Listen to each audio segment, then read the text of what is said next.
You need someone to deal with the Sion. LeBlanc's not going to blow up that front line. Eshril is not going to be the one blowing up that front line. If you pull behind to LDLC, right, if they start stacking up these Drakes, you're going to be having issues. You're going to be put on the timer. You're going to be put in an uncomfortable position. Going to see him now. He's going to hold the flag and drag for a little bit. Doesn't catch the boomerang on the back side of it, but the flag and drag into the flash is perfect. They flash on top of him. They get away. No, he cannot. And that is first blood going over to LDLC. Big thing I'm noticing is that similar to what just happened there, you're not really 100% ready for the damage that's going to be coming down. Now Yike goes in aggressively, does use the ultimate as well, forces the ultimate out of 1-1-3, as we do see that the Aphelios was trying to help on the bottom side, as we can see Hantera going a bit aggressive. Doss is in a little bit of trouble. They flash him. They are able to get him down. Yike has to flash over the back of the pit, but at 1-1-3, he's already dead. Now it's a 4v5 as they try to make this one work. It's very scrappy. It's very all over the place, and that's 2 kills over to LDLC. Now, Cabochard, can you do anything? Not really. You're a little baby. There's nothing you can do in baby form. This is still a team that's going to be very, very difficult for you to actually lock down and burst out. Oh, well, speaking of that, that's why getting locked out. Yeah, he's going to go for it, but they're going to have the ultimate here, and that's just so much damage. You can see them coming in now with Ragnar on the teleport. They will get Cabochard over the wall, but he will die anyway. Yike flashes away, and there's just not enough damage. Triple kill there for Exakick. These solo flares have just been little whispers of flame on a very windy night. They have not been hitting their mark, but he does find on the backside. Seiken trying to find Yike, who's very, very low. He has to keep himself alive. Now Ragnar goes in and try and keep his team going, and he's trying so hard, and they're getting them so low, but they can't really make it happen. Doss goes a little bit too far forward. Cabochard into the wall, and out of nowhere, a clean ace for Karmine Corp. Like you said, it's going to come down to maybe another miracle engage, but a Scatter of the Week landing on the 1-1-3 isn't a great start to this. Cabochard, though, trying to look for something because he's going to go mega very, very soon. Ike is deleted, and all of a sudden, we're feeling the momentum nightmare. We're feeling a little bit of a move. They're going to go for it. They're going to see if they can get Cabo to get something on the back of this. He's going to take a lot of damage, though, and he's a little bit isolated. It's a 3-man knockback, but the rest of his team wasn't there. Still take a little time, but it's falling fast now. Yeah, they can't really get in on top of this. You can see that 1-1-3 wants to go for something, but it's gone. It's dead. There's nothing you can do. Ike, though, he's going to be flashed on. There's the stopwatch we talked about earlier. They're going to try and jump in. Cabochard gets the stun off. They will kill off the Syndra. Now, the Aphelios is your next target. He flashy cleanses, and he's going to be able to take down Cabochard. That's a 1-for-1 trade as the ultimate comes out from the Jarvan. 1-1-3 forced to use his ultimate in defense. This is the danger, but they're looking for the engage. They're looking for Cabo, but he's got himself the base gate, so he's going to be able to get out. 1-1-3 needs to be careful. Seiken's on the backside, but Yike's going to play away. Try and keep Ike there, but oh my god! They try and burst him out, but he just can't do it. Cabochard goes in, but he loses the Mega before he can use the ultimate. And look at Exakick. He's just completely untouched and just free firing. They're going to go try and look for it. Seiken's nowhere near to be found. Reckless is still doing some pretty decent damage, but he only takes down the tank of the Sion, and that's going to be LDLC 1-0 up in this series, and they looked in total control. And you're just going to be running around with Isumi's trying to deal with them. So yes, you can go for the extended team fights, but this Yike, if he accelerates the early game or if he gets facilitated in the early game, he might just take over the game. They're going to try and make this one work. There's the make it rain. The flash was in a straight line, and the exhaust is going to be good to try and stop the damage, but the Yumi knows they need to try and get the shields over, but it will not be enough. First blood going over to Karmine Corp. This is one of the ways we talk about Karmine Corp. They don't play towards Reckless, they play towards topside, and they're both there. Here we go. The flash has already been used. He doesn't have his ultimate either. Remember, he used it earlier, and that's the topside play we wanted to see. Then they get the ultimate out coming in from 1-1-3. He gets flashed upon us. Yike tries to follow him off with the Crescent Guard, but now it's gone, it's dead, it's buried. He will not land the little extra. Yes, he will! The red buff is good enough, and in a 3v2, it's still 2-for-1 in favor of Karmine. And that's it. All chat support difference coming through. It looks like Karmine Corp, they're going towards this bot side again. There's no ult, there's no flash, there's nowhere to go. The bullet time is great. Cat and a bird with 1 stone each, and that's going to be 2 kills. Yike can't even get into range. It's a big factor. The Yumi adding so much value to these strong spiking champions. Oh, they're going to go for it. There's going to be the final chapter. The Rift Herald and reset. They get the quickness down. They're going to try and get the knock-up of Seiken. Looking to try and just do the damage. They're going to get Yike in. That's a nice ultimate there to push them all back into Cabochard. And now Ike needs to be a little bit careful. He needs to get himself over the wall. He flashes, but Doss has been left to die. Yeah, and though there's, they're just focusing hard on bot side. Ragnar doesn't have the ult anymore. No, No, he does not, but they do have the explosive gas coming out now. There's going to be the Cataclysm just to save everybody because the TP comes in. You've got the Yuumi there. Cabochard is going to be stunned up just a little bit. You've got Hantera trying to come in and try and save his teammates as he gets the quickness down. Doesn't quite land it on the 2 carries that he really wants it to be, and does get himself battle dance out. Reckless is thinking about it, and Reckless is looking for the bullet time. They will get it on Ragnar, and look at Cabochard on the backside of this fight, trying to see if he can do anything else, but the exhaust cripples him. They go forward. He tries to come back. This is exit kick going absolutely insane right now. Yike goes golden to try and keep Reckless off from getting a reset on top of this one here as Reckless tries to get some more damage. But here we go. Dragon going to be burst down here by the side of LDLC alongside it. There goes the bullet time. It's secured. That's Mountain Soul now for the side of K Corp as we go golden here from Seiken. He uses the stopwatch and gets himself back into safety. There's going to be the Cataclysm, but no one can really follow up from K Corp, and they're going to use that as the sign to just retreat. That's Jungler down as well. They can continue on the engage if they want to. Baron might be on the cards afterwards as well. Let's see how K Corp play this one's out. This one's going to be hard. You've got the Shurima's Legacy there, so it's going to be very difficult to actually try and get this one here. Cabochard's thinking about it, and now you're separated as LDLC. They're going to go straight on top of this fight right now. They're going to wait for the Crescent Guard to come in. There's the Shurima shuffle, and they get a shut down onto Yike. They're looking for the fight to re-engage this one, but Cabo, I don't really know if you want to go, but it's Ike looking for the backside, but he can't get the damage. They block forward with the Gragas, and Seiken finally goes down. Even with a lethality Sire as well. We're going to see another fight coming in. Reckless, there's going to be a TP coming in as well. They're going to see the bullet time going over the top side. It's going to separate the team fight, but Doss will pick up a kill there onto the Jarvan. Now you need to see if Ragnar can survive this one. He's very tanky, but is he tanky enough? Exekick's kind of free hitting right now as he pushes forward.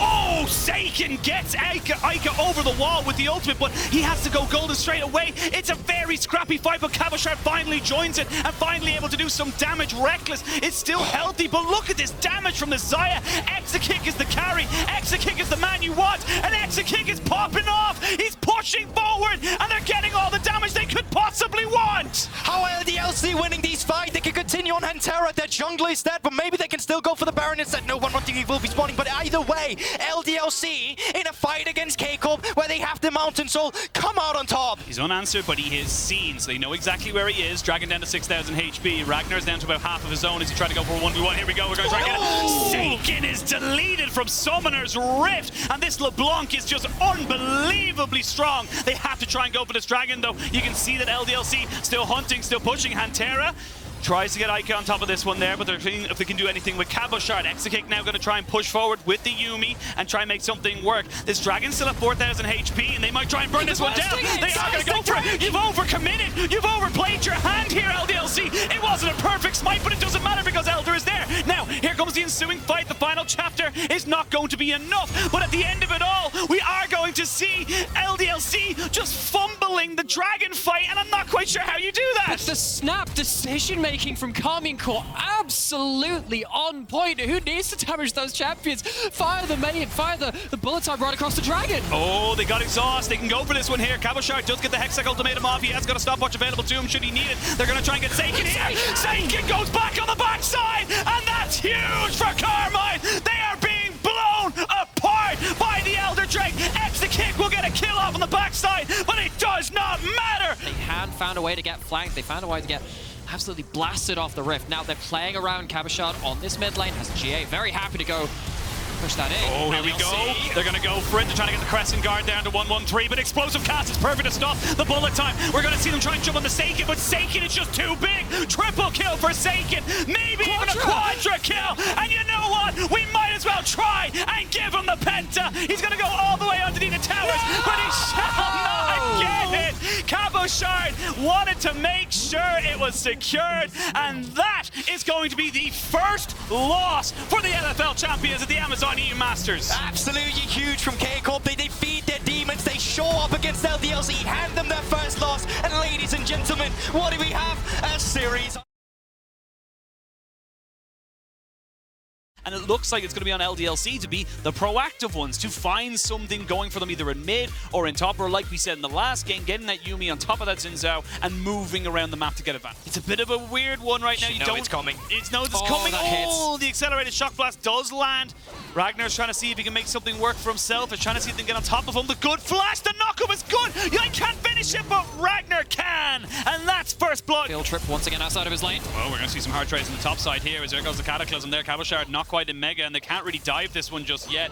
Yike doesn't have the flash, he does get the Tree Talon strike. They don't land the boomerang to get the reset here, and Kabashar's just dead. Nothing he can do. They can do this. They're not getting punished on any other side of the map. Yike still up a level as well against 113, which is what we wanted to see in Cabo. Oh no, mate. You're not going to be able to extending again, right? Oh, final chapter comes out, he gets locked in. They will get the knockback. Can he keep himself alive? He cannot, and the teleport comes out. They're going to try and look for it here. Ike needs to be careful though. He's going to get jumped on straight away, and he's going to get taken into his passive already. They don't have a Jhin ultimate, so they can't go for a long-range engage. Kick will have to use his flash to keep himself safe. The bullet time is good. The charm almost lands onto the key carries. In game, we obviously saw that solo kill that kind of brought it back up, but it is still going to be on him. They get the flash in onto the Cataclysm, but with nowhere to go. Shutdown goes over to Reckless. Oh, teleport. They're going to go for something here. They do have a flash and an ultimate here from Cabo. Can he look for something? Not before he goes into the mini, but now Seiken goes in, gets them scooped and booped. Ike trying to get away from this, but Hantera is heat-seeking. He knows which one you are, and he's going to find you now. It's on to Ragnar, who needs to try and stop this Baron. They've got other plans, because 113 is coming in here, and he's got some friends as well. It's going to be a full 5v5. The TP is going to be coming in. They're going to get Seiken jumping in on top of it. The bullet time is good. Exakick is no longer part of this team fight. As you can see, Kabashar taking out Yike as well. It's a 2-for-0. They will trade it back. You can see Ike trying to make something work, but Karmine Corp are just wiping the floor with LDLC. They see fight, they take fight, and they take advantage. Look at Kabashar, he's so aggressive. He has to be, because he knows how strong he can be. They are going to get a little bit of damage down, but Hantera can't join in. The bullet time is good. Ike gets onto the backside. Hantera just about stays alive. Yike, however, is not so lucky, and Kabashar sees that all the ultimates are gone, and Seiken once again sweeps up the competition, and Karmine Corp can't put a foot wrong. Higher in editor, he's already made multiple montages playing this one specifically, and now they could just look for the end. 31 minutes into the game, finally with a mid lane wave coming in here. It's a cannon wave, no supers, but they should have it in them. And Karmine Corp looking to take a lead, undefeated till this point. Karmine Corp looking to take a second. One more step to a historic 3-peat. Now, I'm wondering what is Xerath going to provide here, because she has Endless Prayer in the mid lane by shoving in the waves, but then you can also assist with your long-range ultimate if there is a fight into River without you having to walk into River. Yike, still haven't hit level 6 either on the Lee Sin. Exakick! Oh, great sidestep. That was millimeters away. He gets the root down, he heals, he flashes, but he shall not escape. First blood going over to Karmine Corp. And what is happening? We're suddenly playing for the bot side this time around with Volibear, 113 being the better one at facilitating it. And normally when I look at this jungle matchup, I think, okay, Volibear, great in the 2v1s, in solo lanes, level 3, wow, this guy's really hard to beat. But in the bot lane with 3v3s, normally it's Lee Sin doing this. 113 hasn't left though. They get the ignite down onto Reckless. Hantera is low. Can they get enough damage down? Yike! Almost doing a bit of a yikes right there, and now he's kind of left DOS to say, I'm so sorry, buddy, we can't make it work. He's got to go for it now. Yep, he's going to have to drop it here as DOS. It's a little bit caught out, but again, it is a Leona, and Ike is in a perfect position over the wall. They do get the ultimate here from 113. They land the True Shot Barrage, and Shelly should fulfill her duties. We flash in onto DOS, but that's not really the target you want. They're going to go straight onto 113, who has got stasis, as does Hantera. They've got the right of the Arcane coming in off the backside of this one here. As Seiken once again finds his brush and sweeps up the kill. To impress, continued to adapt, and they continue to take fights. Oh, Cabo does land the Gnar off, and that's going to be DOS going down here. They're going to try and trade this one back, though. Cabo has to flash, as Exakick is doing some decent work. Plates have fallen down, so that tower is not long for this world. Now, can you make this one stick, LDLC? They're going to try and go for it. They have to try and make this one work. They don't land the Q, but they do land the kick. And Terra trying to run away off this one as Ragnar is just tanking up the tower. Exakick will pick up one. They will get Yike on the other. Here we go. Tokyo Drift coming in. 113 will get locked up and burst out. That is Ike, that is the glass cannon. So yes, you get the kill on the Shelly, but you can't collect. Oh, sucks not using the ultimate there either, but he wanted to secure Shelly before he finally went down with it, and now the eye, it'll just not be picked up. Cabo, he walks forward. He walks forward and he gets deleted. Exakick picks up that one, and Karmine Corp again are just walking too far forward. The job's done. It is very far from done. but at least they stabilized in an area of the game which was not looking great for them. Oh, 113 finds himself a catch. As we can see, Doss going back in. They turn off the tower. They get the flash in. As they're going to see now, they can't turn it off for any more longer, but they'll take it down so it cannot do any more damage. You do have Ragnar coming in. The right of the Arcane is going to do a lot of damage on the backside of this. You have the Solar Flare coming in, but Ragnar's all on his lonesome. He will take down Hantera, but Seiken's got a little bit too far forward. He's almost taken down. He will eventually fall from Ragnar's zombie. Ica trying to do work here on the backside, and what started from literally nothing, Camo Shard goes too far forward, and Ica cleans it up. It's a bloodbath, and it's 4 for 4. We'll see Seiken trying to look for that big sweep once more. You can see him hunting, sniffing around, trying to find something. He's got to be careful though, because if he gets caught out himself, he is a dead man. He still has his Banshee's Veil. If we go in, the right of Arcane going to force Reckless outside of the pit. It's all a bit separated from Karmine Corp, and they will secure it. That's going to be sole point, but Cabo tries to jump on the backside of this one here, and now the fight can really go in favor of LDLC. Ica is still doing work here on the backside. You can see Karmine Corp, they're in two minds. Do we fight? Do we run? At the end of the day, they do nothing. An indecision is a decision in itself. Here we go. They're going to put down some poke. 113. Almost dead. He's gone, and that's going to be the dragon. He got it before he died. They get the soul. He died and got the dragon. What an absolute play from him. And Cabo can get onto this backside now. Reckless is free hitting. Seiken is huge. And Karmine Corp, they might have just done it. Seiken, they have gotten the triple kill. It's Exekick versus the world. He can maybe get down Cabo, but no one else should fall. Getting ready with that Mega Knot. Getting ready, what seems like the last attempt. Here we go, they're gonna look for something here. 113 had to use his ultimate in response to Ragnar. He almost gets caught out, but they do catch out Doss. Doss goes golden. Cabo Shard is taking a lot of damage here. Yike goes onto the backside, the feathers go flying, and that's gonna be Cabo dead. Now you can trade it back for your jungler. It's a 1-for-1 trade. You got a lot of big bosses waiting for you. I don't think they're gonna allow you anywhere near this pit. He's already down below half HP. Right of the Arcane goes in. Can he get the steal? He cannot. And that feels like the final nail in the coffin. Ica will not survive. Seiken gets the sweep back as Exekick tries to keep him and his team alive. Ragnar will go down as the dragon wars, and Seiken can still stay alive. I think they've done it. That's it. There's got to be the Nexus. Crown them 3 times over. This is it. A dynasty within the ERLs. Karmine Corp say to LDLC, you are just another brick in the wall, and that wall is blue as Karmine Corp become the first ever 3P champions.